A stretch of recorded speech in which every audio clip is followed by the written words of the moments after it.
नमोस्तु गुरुदेव।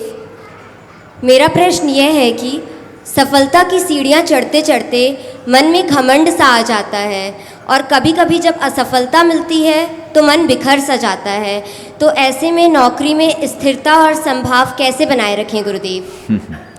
सफलता के शिखर पर चढ़ते चढ़ते, सोपानों पर चढ़ते चढ़ते घमंड आता है, और अगर गिर जाए, असफलता मिलने लगे तो बिखर जाता है।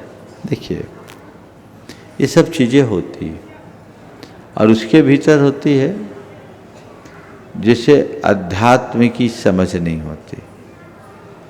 जो बाह्य उपलब्धियों को ही सब कुछ मानता है उसके जीवन में होगा, लेकिन जो अपनी आत्मा को पहचानता है उसके लिए कुछ नहीं होगा। हमारे यहाँ एक बात हम सबको बचपन में पढ़ाया गया, शायद आपको भी याद हो। पुण्य पाप फल माहि हरख विलखो मत भाई, यह पुद्गल पर जाय उपज विनसे थिर नाही।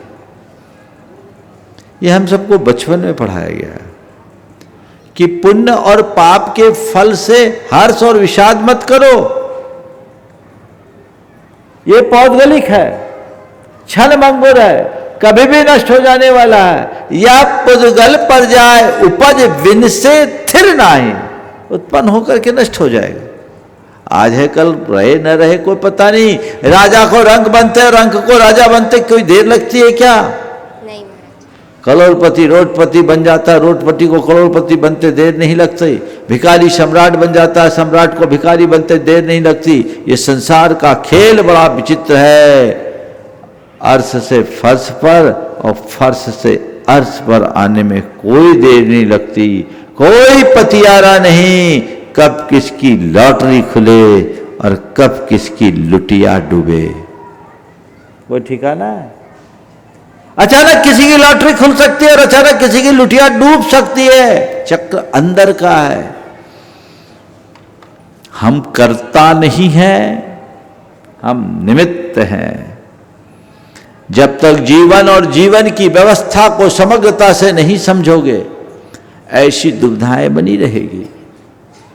जिस दिन जीवन की वास्तविकता को समझ लोगे, तुम्हारे पास सब कुछ रहेगा, स्वामित्व नहीं होगा, ममत्व नहीं होगा। और स्वामित्व और ममत्व नहीं होने पर आसक्ति भी नहीं रहेगी, अभिमान भी नहीं रहेगा। और जब आसक्ति और अभिमान मिटेगा तो दुख भी नहीं होगा और हर्ष भी नहीं होगा, जीवन में स्थिरता बनी रहेगी। इसलिए अपने जीने का तरीका परिवर्तित करें। नमोस्तु।